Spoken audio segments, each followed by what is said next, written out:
Good morning. It is Wednesday, February the 24th, and this is The Drill.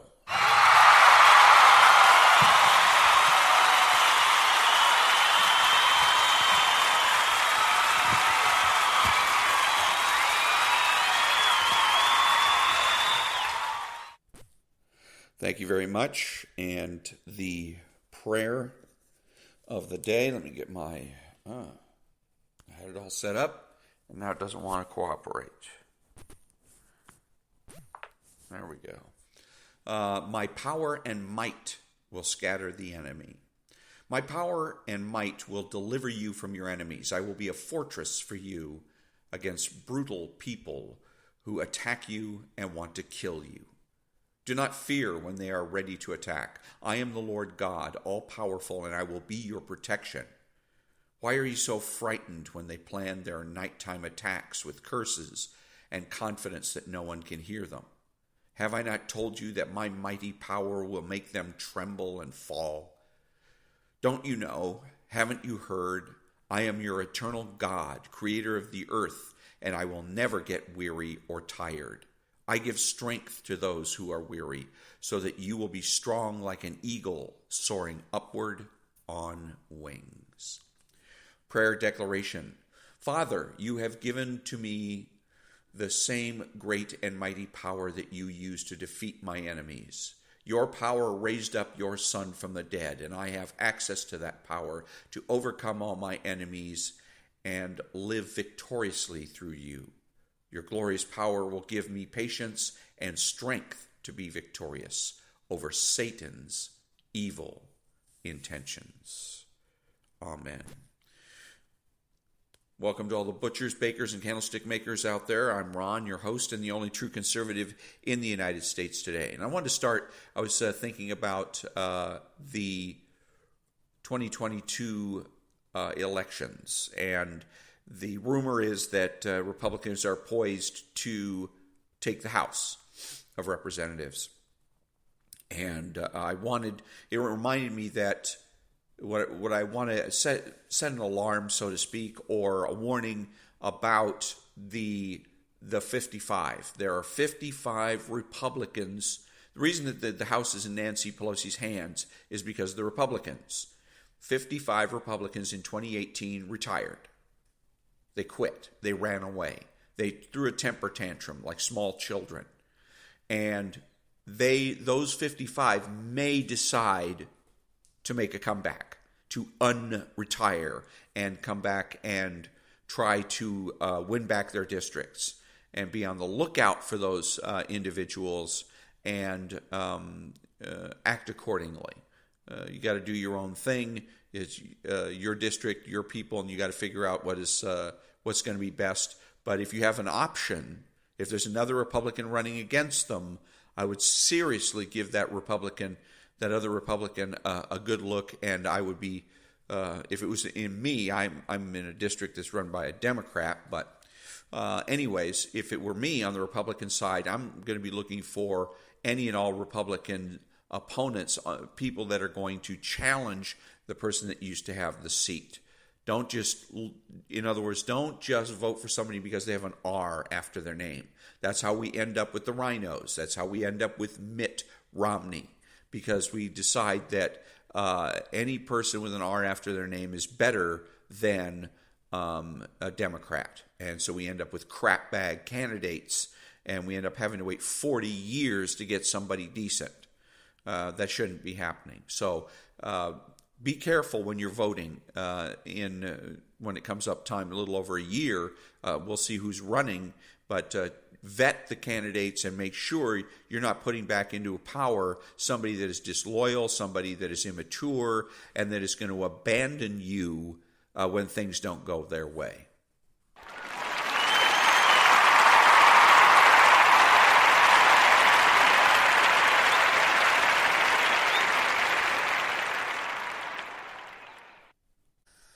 Listening to Hugh-Hewitt, and he has a guest on there talking about some reconciliation bill, and it's going to be passed strictly along party lines. There's not going to be room for anything else. I'm not sure what they meant by that, but he says, and it's just a shame, but And then Hugh-Hewitt goes on about how it's a shame because Virginia has two Democrat senators, and so there's not going to be any shipbuilding going on there and whatnot. And they miss the point. They miss the point. They need to make the point. It's the Republican Party's fault. The RNC's fault. The RNC could have kept those 55 Republican senators, or not senators, representatives, could have hung on to them, could have just threatened them in some way, shape, or form. You want to retire, fine, you stay retired. You're never, ever going to come back and occupy any office in this land ever again, not as a Republican anyway. And maybe they would have stopped and thought about their decision, but the RNC let them go. So now those 55 threw the House into the hands of Nancy Pelosi. They gave it away. And this is what I say about conservatism and conservatives all the time. If the left is going to win, make them earn it. Don't just give it away. Don't just quit. Don't confess. And that's what these 55 buttholes did. They gave the House to Nancy Pelosi. That's why we're going to have this reconciliation bill that these two guys don't like. I guess that's going to be short on military spending. That's why, because 55 Republicans threw a temper tantrum and left the House. They didn't bother to leave mid, or as soon as President Trump took the oath of office. No. Perhaps that would have been more honorable. But no, they wait until the end of the term, then they quit, and they bail out and, in essence, hand over the gavel to Nancy Pelosi. So that's the reason we have the situation we've got today. Instead of always saying, well, it's the Democrats' fault. When Republicans shoot themselves in the foot, when Republicans snatch defeat out of the jaws of victory, we have to be aware of that, and we have to make note of it and continue to make note of it so that we don't repeat the mistakes, our mistakes. And for instance, in going ahead and rehiring the same 55 people that proved their disloyalty to us in 2018.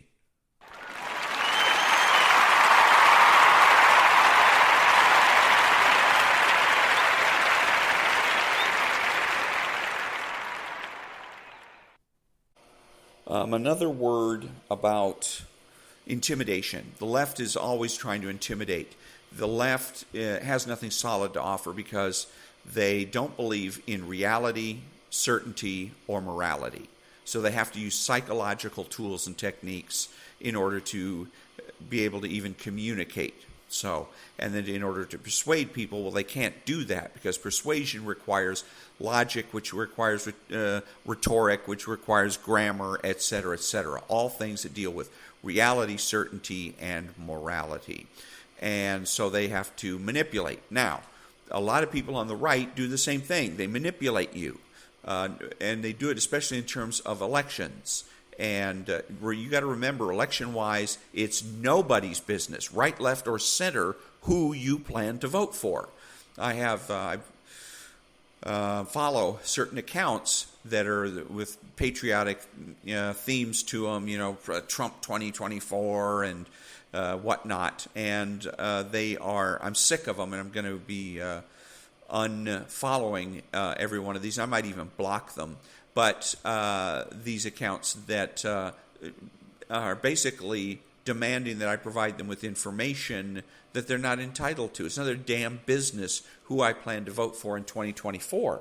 It's nobody's business but my own. So don't let the right intimidate you either, because the right will try to do the same thing. Are you with Donald Trump? None of your damn business. That's always the right answer.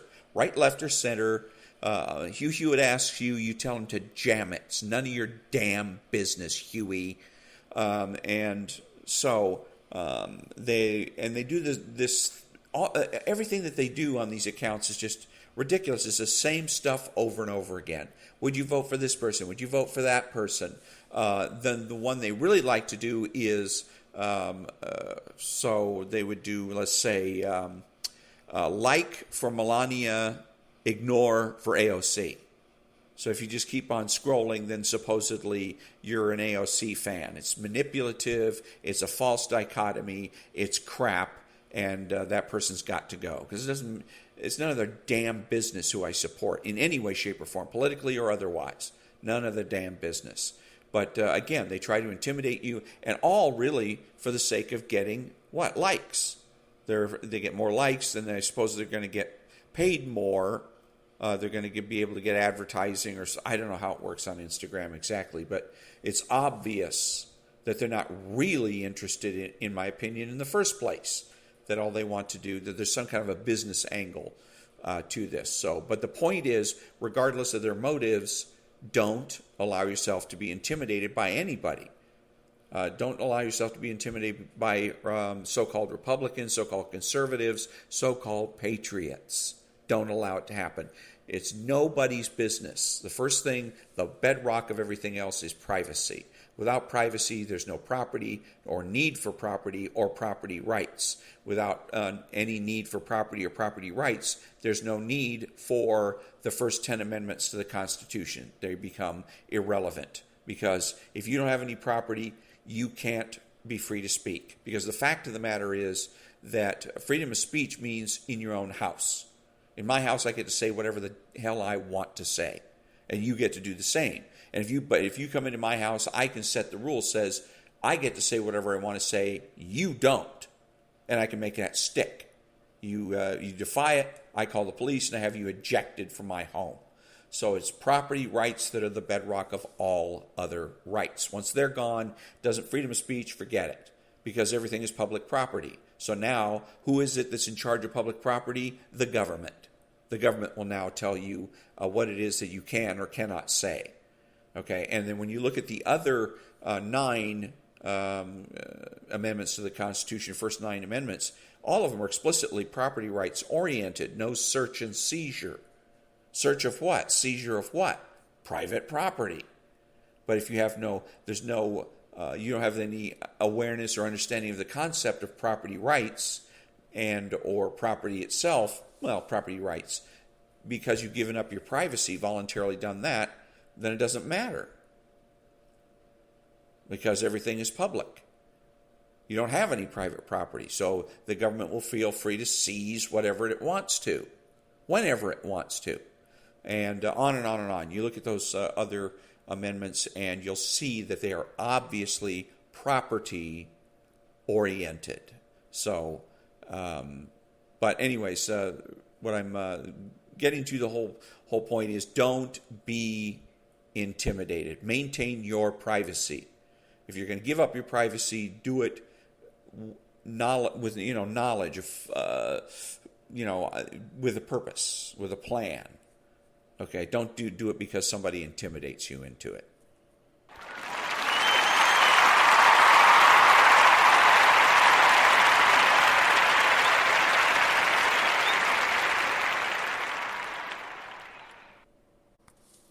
All right, so I wanted to, this has been going on for a couple of days. It's on Facebook. I had told you guys that one of the best places to practice is Facebook if you want to practice defeating the left. You and I are not going to get the opportunity to go out and debate Nancy Pelosi or Chuck Schumer about anything. We're not going to get anywhere close, and we all know it. So how do you defeat socialism if you can't get to the head of the snake, so to speak? You have to defeat the supporters. If you are able to defeat the people that vote for Nancy Pelosi doesn't get any more votes. She doesn't get elected to office. She's out of the picture. That's the way you and I will defeat socialism. So, in terms of defeating socialism, where's a good place to practice? The best place is on any type of social media because everything is in writing. So you can read and then stop and think about it, reread it, stop and think about it, reread it, stop and think about it until you come up with the right answer. Okay, too many Republicans and conservatives get a little impulsive. They're a little quick on the trigger, and they find themselves in a jam because of it. So what I'm going to do right now is there's an example that I want to show you, and it's from a friend of mine. And let's see, he had written, have to. Let's try this. Rush Limbaugh died. Okay, so there's 66 comments on it, and you had some of the comments, they ran from appropriate to just bizarre. There was a guy that Dave Selden that put a meme, I guess, I don't know, it's a cartoon, I'm guessing, of a beach full of crabs that are, I don't know if they're dancing or I don't know. And again, it's bizarre. I have absolutely no idea what it is that he's trying to communicate by this. And we don't have to. Don't be trapped or tricked into trying to tease a meaning out of something that Mr. and Miss Lefty says. Don't do that. Okay? If they don't make themselves clear, then you need to question them. What are you talking about? What are you babbling about?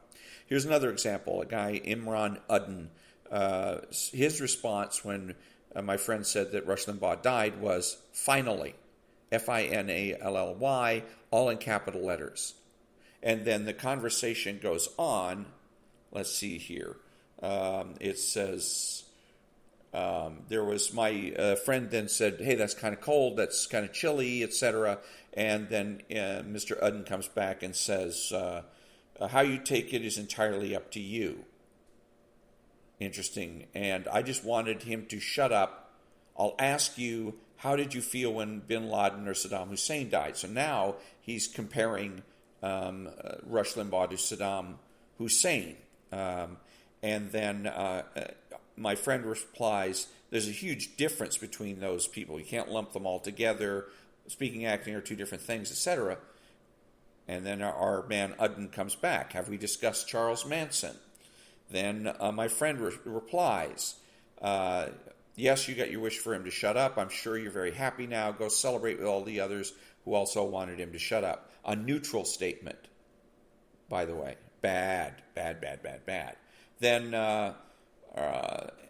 there was another guy jumps into the conversation and says that claims that Rush advocated for the death and sterilization of gay/trans people and even had an AIDS update where he would read off all the names of the people who died of AIDS that day live on the air. I listened to Rush Limbaugh for 30 years. He never did that. It's a flat-out lie. Never, ever, ever, ever did he do anything such, like that. But anyways, then you're all missing the point, but okay. Again, a neutral statement, wrong answer on that. Then Ducey comes back, and then still missing the point, my friend says. Ducey comes back again, and then it ends with my friend saying, still missing the point. So what did my friend accomplish? Nothing. Zero. When he started coming under attack, he folded. He basically folded. He said he went neutral. Well, you're missing the point. And then he says, but okay. Why is it okay for them to miss the point?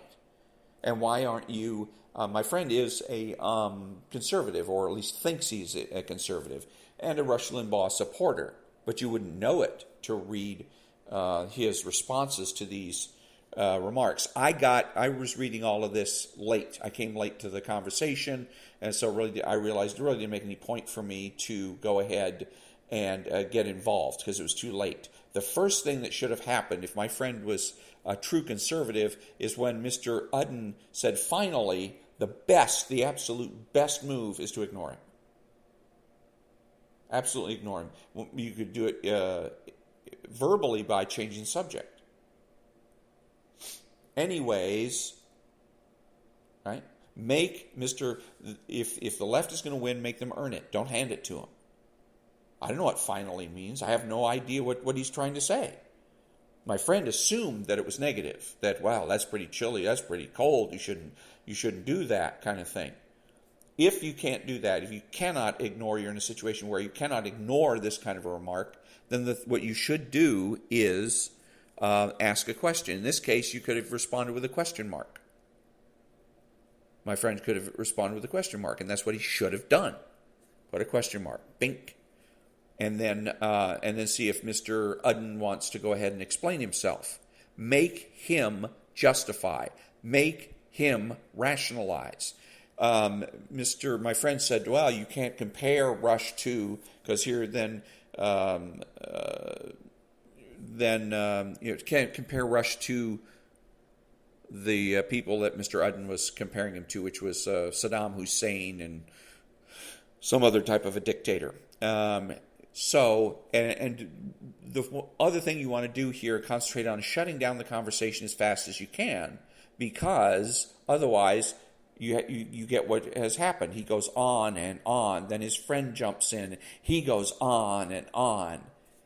You don't want that. You don't want to be stuck in this kind of a conversation. You want to wrap it up as quickly as possible. That's why the best move is always to ignore it.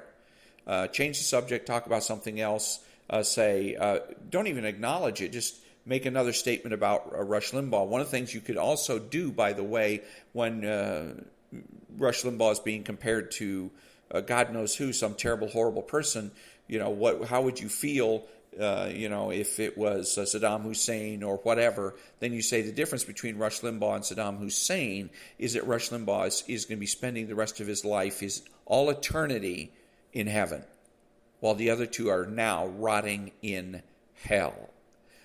And it's a really good move because, again, first of all, it's binary. Heaven and hell, good and evil, right and wrong. The left wants to flee that kind of a conversation as fast as it can, because if they persist in a binary conversation, they're likely to be shown to be wrong, evil, stupid, etc.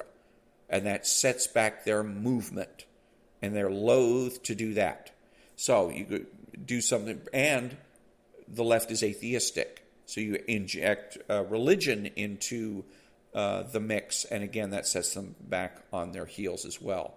But you got to also then claim your victory. My friend could have, when the guy says finally, and my friend says, well, gee, that's really cold and chilly of you. He could have said, that's cold, it's chilly, and it's ineffective.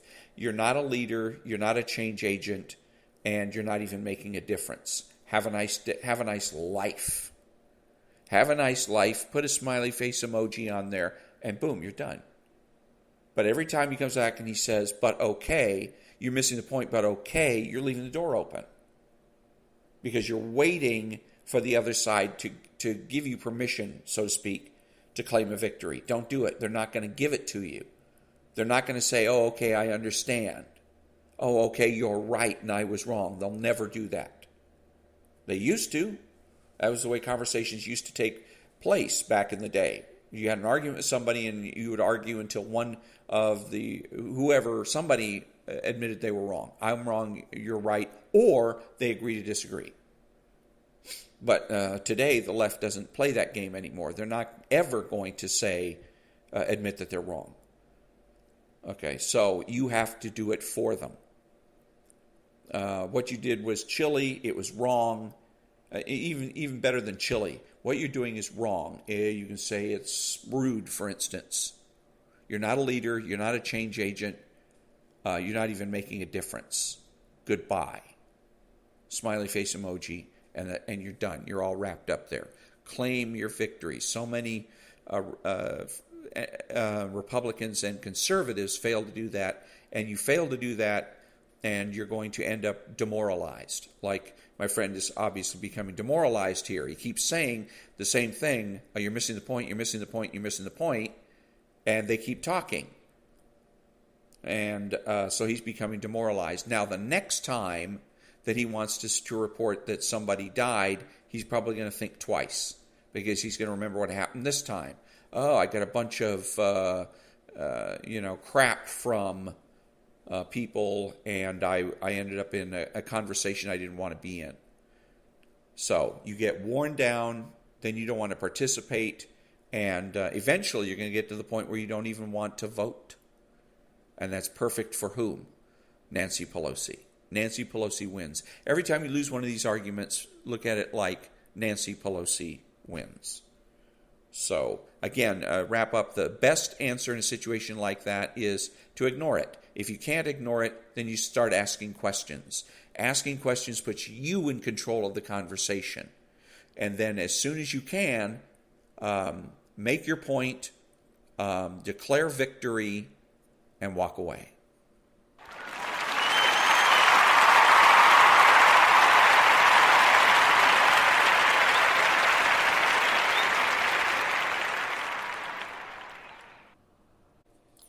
I also want to say, as regards to my friend and his adventure on Facebook, that it was a loss for him, and it is not only a loss for him, it's a loss for all conservatives. That's one thing I want to reiterate, is that the importance and seriousness of defeating the left. For each individual conservative, you have to defeat the left. There is no other option.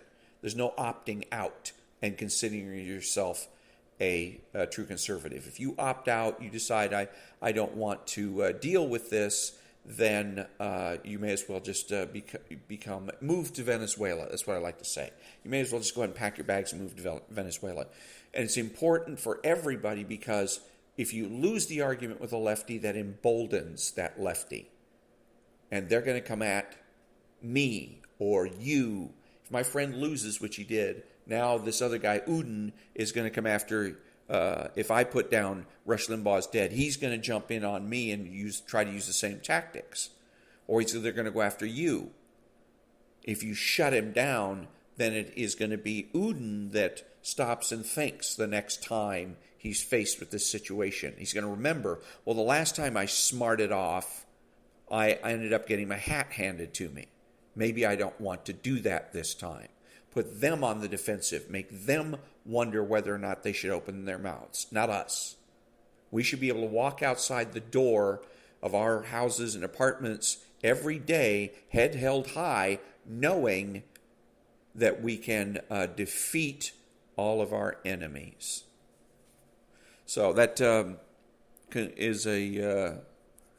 concludes another episode of The Drill.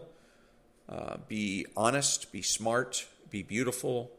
I'm Ron, and that's The Drill.